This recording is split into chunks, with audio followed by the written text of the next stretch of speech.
چې د پنډۍ زلزله کېده، د کشمیر زلزله کېده، زه پنډۍ په جیل کې وم. د شپې یو مشر جنرال راغی او راته وایي چې په پاکستان عذاب را نازل شوی دی، تاسو دعا وکړئ چې الله د پاکستان عذاب پورته کړه.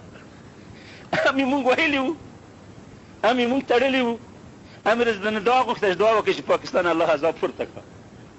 داسې خو یې نه وی چې د عذاب ستاسو په خاطر په موږ نازل شوی، تاسو به خوشي کړو. نه، تاسو په دې جیل کې اوسئ، تاسو دعا وکړئ چې الله د پاکستان عذاب پورته کړه.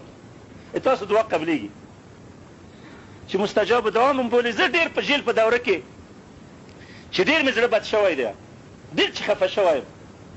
هغه پیرادار ته خفه شوم چې هم به یې اټکړۍ راچولې، هم به مې لاس رامچې کول، بیا به چې مولانا صاحب هم مجبور یم، مجبور یم ته دعا وکړه.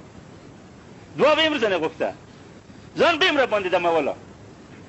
واقعا چې ما سره خو شخصا ښه معامله کړې، هغه قصې چې د نورو سره کړي زما سره نه دي کړي.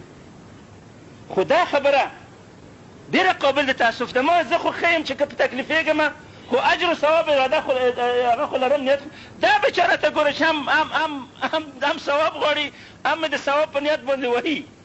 دغه فهم، دغه سیاست په دې باندې ملکونه نه جوړېږي.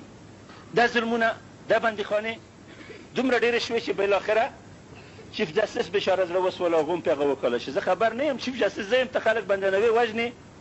هغو چې زموږ طرفداري وکړه هغې سرنوشت هم زموږ په څېر شوه. هغې په هغې باندې هم ګزار هغې لکه کوم چې موږ راغلی وو. پارټیو چې ووایي خبره وکړه، په پارټیو باندې هم دا ګزار هغې. او بالاخره زموږ سره 50,000 کسان د پاکستان اوس جیل ته تللي دي، نه پوهېږم اوس به زیات شوي، هر ځای 50,000 کسان وښودل. دا ټول د امریکې د خوشحالۍ دپاره. د پاکستان عدلیه د ړنګه شي چې امریکا خوشحاله شي، د پاکستان فوج دی ضعیف شي چې امریکا خوشحاله شي، ملیشه او فوجیان دی هلته بندیان شي، مړه دي شي، وینې د په سرکو باد وي چې پاکستان په امریکا خوشحاله شي. وزیرستان دی کورونه د کنډوالۍ وګرځي چې امریکا خوشحاله شي. طالبان دی په امریکا خرڅ شي چې امریکا خوشحاله شي. مدرسې د ړنګې شي چې امریکا خوشحاله شي. قرآن مسجد کې د اور کې نجونه 3,000 معصوم طالبان هلکان بمبارد شي چې امریکا خوشحاله شي. زه وایم چې دا خو سیاست نه دی چې د کافر دښمن په خاطر سره خپل قوم وژني. دا کوم سیاست دی؟ دا کومه دیموکراسي ده؟ نو زه اول د حکومت مسؤلینو ته دا مطالبه کوم چې د الله نه وویرېږئ، خپل قوم د خپل ګېډې په خاطر باندې مه سېزئ، مه یې تباه کوئ. دغه ګېډه به د سبا د خاورو ډکه وي. اوس به دومره ټولې کړې وي چې تر مرګه پورې د بس شي. قوم فروشي، دین فروشي، ناموس فروشي مه کوئ. دویمه خبر مې تاسو خلکو ته ده، ګوره عوام د پاکستان ته ده، تاسو قوت یې، خاصتا په جمهوري نظامونو کې خو تاسو قوت یې، عوام قوت دی که نه. د تاسو چې عمر په وټ ورکولو، په وټ اخیستلو تېر کا، وټ ورکه، وټ واخله، وټ ورکه، وټ واخله، پارلمان ته نه ځه، پارلمان نه ته وځه. تاسو موږ ته ووایئ چې تاسو دغه پاکستان چې د لا اله دپاره جوړ کړی وه، که مقصد د پاکستان د جوړېدل دیموکراسي وي، خو دیموکراسي خو په هندوستان کې تاسو نه ښه دیموکراسي ده که نه. بیا ولې د هندوستان سره نه یو ځای کېږئ؟ بیا د دیموکراسۍ دپاره تاسو د هند نه ولې جدا کېدلی؟ که مقصد د پاکستان د جوړېدو دیموکراسي نظام وي، جمهوریت نظام وي، خو د جمهوریت نظام تقاضا خو دا ده چې تاسو بیرته د هندوستان سره یو ځای شئ، ځئ ورسره شریک انتخابات کوئ. دلته هم په انتخاباتو کې هندو د مسلمان فرق نشته، هلته هم د هندو د مسلمان فرق نشته، ورشئ په دې کې شریک شئ که نه. بیا د پاکستان د مستقل کېدو دپاره ضرورت څه دی؟ بیا د هند د پاکستان د اختلاف دپاره، دښمنۍ دپاره ضرورت څه دی؟ د پاکستان خو جوړ شو. زه خو ډېر نه پوهېږم ستاسو په تاریخ باندې، خو دی وایي پاکستان کې مقصد کې لا اله الا الله، لا اله الا الله مقصد نه دی. د پاکستان د جوړېدو مقصد لا لا لا لا دی. اسلام نه غواړم، دین نه غواړم، قرآن نه غواړم، شریعت نه غواړم، عدل نه غواړم، دینداري نه غواړم. دا د پاکستان د جوړېدو مقصد دی. تاسو عوام ولې د خپل ملک په غم کې نه یې؟ آخر موږ هم ډېر بې عقل نه یو. دا اوس تاسو وینئ چې دلته اجورې او تنخواګانې په کابل کې پېښور پاکستان نه زیاتې دي. تاسو کارګر د مزدورۍ دپاره اوس کابل ته ځي، د کابل نه اوس دوبۍ جوړه شوې، د کابل اجوره اوس د دوبۍ نه زیاته ده. هسې موږ لیونیان یو چې پیسې هم نه خوښېږي چې راځو دلته ګرځو خپل وطن پرېږدو، هلته ډالر هم نه خوښېږي. خو د وطن آبادي د بېدینۍ په قیمت نه غواړو. داسې آبادي نه غواړو چې ډالر هم زیات شي، دین ځنې ولاړ شي.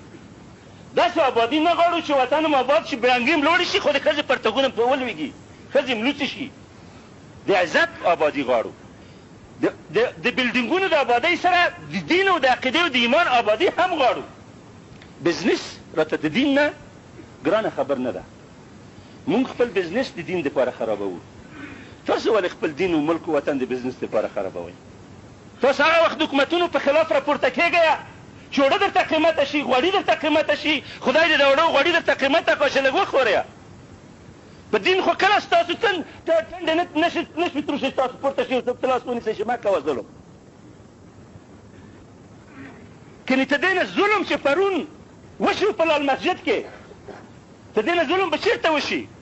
ولا چې د خلکو فارمونه بمبارد شوي وای، د میکو فارمونه بمبارد شوي وای، یو ور به تاسو مظاهرې کړې وې، زموږ میخې رامړې کې، زموږ د چرګانو فارمونه یې را خراب کړل، اوړه یې راته قیمته کړل، منډۍ یې راته بمبارد کړه.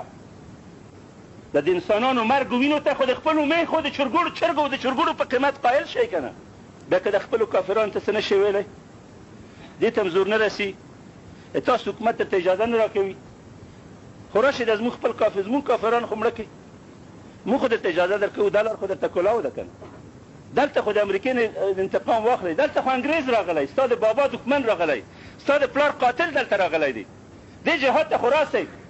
عجیبه دا ده چې په چرګه جنګ کوئ، په سړۍ جنګ کوئ، په تیږه جنګ کوئ، په ونه جنګ کوئ، په کان جنګ کوئ، په ګټه جنګ کوئ، په ښځه جنګ کوئ. په د دین باندې جنګ کول هم د پښتنو په قاموس کې شته که نشته؟ او که شته څه وخت یې کوئ؟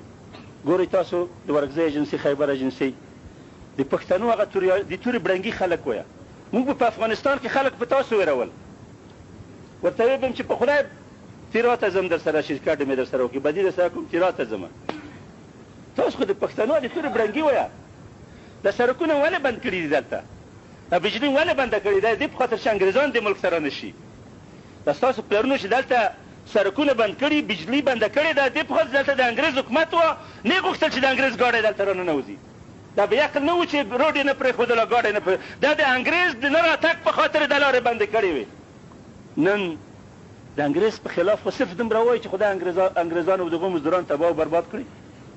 نو زموږ مطالبه در ځینې دا ده، نه دا درته وایي چې ځکه چې په پاکستان کې هلې ګډوډي جوړه کړه، دا درته وایي چې د پاکستان د مقصد پوښتنه وکړئ چې مقصد د جوړېدو څه شی ده. او که څوک د پاکستان د مصلحت سره لوبې کوي، د اسلام سره لوبې کوي، هغه ته لاس ونیسئ، پوښتنه ترې وکړئ چې ولې یې کوئ. او بل مطلب هم در ځینې دا دی چې موږ ته اوس هم د مهاجر په سترګه وګورئ، د تروریست په سترګه مه راته ګورئ. موږ ستاسو په ملک کې نه پادشاهي غواړو، نه ستاسو په ووټ کې کاندید یو، نه ووټ ورکوو، نه ووټ در ځینې غواړو. نه زه کاندید یم ووټ ته، نه ووټ ورکوم، او نه ستا په سیاست په بازار کې ګوتې وایم، نه د منډۍ حساب در سره لرم، نه د بزنس حساب در سره کوم. د یو مهاجر با حیثیت دلته اوس هم در سره د مهاجر په سترګه راته وګورئ، که پښتو را سره کوئ، د پښتنوالۍ غیرت را سره کوئ، که د اسلامي اخوت حق را کوئ، خو در باندې حق هم نه موږ مظلومان یې راسه ودرېږئ، هغه دښمن چې راغلی کور م نیولی ده، کور م راته آزاد کړه. که دا نه شئ کولی، د شا نه خو په خنجر مه وایئ. که دا نه شئ کولی چې زموږ سره د امریکایانو د انګریزانو په خلاف ودرېږئ، د مشرف حکومت و اداره و نظامیه، ستاسو اجنسۍ، ستاسو فوج، که دا همت نشي را سره کولی، انګریز د امریکې سره ولاړ دی، جرمن ولاړ دی، ایټالیا ولاړ ده، فرانسه ولاړ ده، اسپانیا ولاړ ده، هندو ولاړ دی، جاپان ولاړ دی، ټول روس ولاړ دی، ټوله دنیا د امریکې سره ولاړه ده، او ته هم ولاړ یې. که زما څه نشي درېدلی، خو ما خو ورته مه وایه. زه به دا ګیله نه درته کوم چې زما د دښمن سره ولې ولاړ یې. زه به دا ګیله نه درته کوم چې زه د ستا د خاور نه ویل کېږم، تا د خاور نه تیاره راځي په ما بمونه غورځوي. زه به دا ګیله نه درته کوم چې ستا په خاوره باندې ولې د امریکې ټول ټانګونه، ټول اسلحه ستا په خاوره تېرېږي، ما ته راځي. د دې پور به نه در ځینې غواړم.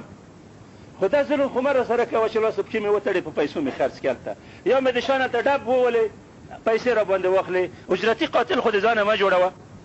دا خو نه د اسلام لاره ده، نه د پښتو لاره ده، نه د مردانګۍ لاره ده. او بیا که چېرته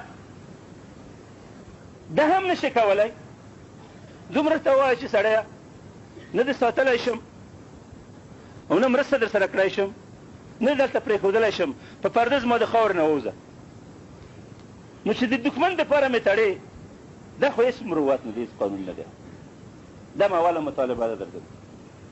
دویمه مطالبه هم دا ده چې ګورې ستاسو په قبایلو کې دلته بدماشان وو، مفروران وو، غله وو، ستاسو امنیت معیشت یې خراب کړی وه.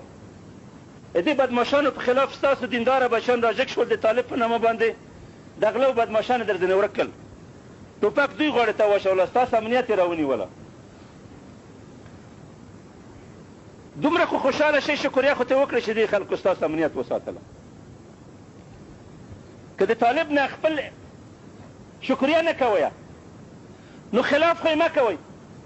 ستا په خاوره کې د مفرورانو حکومت تېر شوی، د غلو حکومت تېر شوی، د بدماشانو حکومت تېر شوی، د انګریز د اجنټانو حکومت تېر شوی. دا د ټول وزغمل، دا د طالب دینداره ځوان حکومت هم وزغمئ او د دې مرسته وکړئ. اولاد هم که دینداره شي تا ته په دنیا هم خیر دی راشي، په آخرت هم. که بېدینه مفرور شي د دنیا عذاب هم دی درته، د آخرت عذاب هم دی. خپلو بچیانو ته د دیندارۍ تربیت ورکئ، د جهاد تربیت ورکئ او په خیر کې ورسره ملګرتیا وکړئ. طالبانو ته ده چې طالبانو تاسو خو غله او مفروران ووهل، په ګوره چې تاسو د غرو او د بدماشانو ځای ونه نیسئ.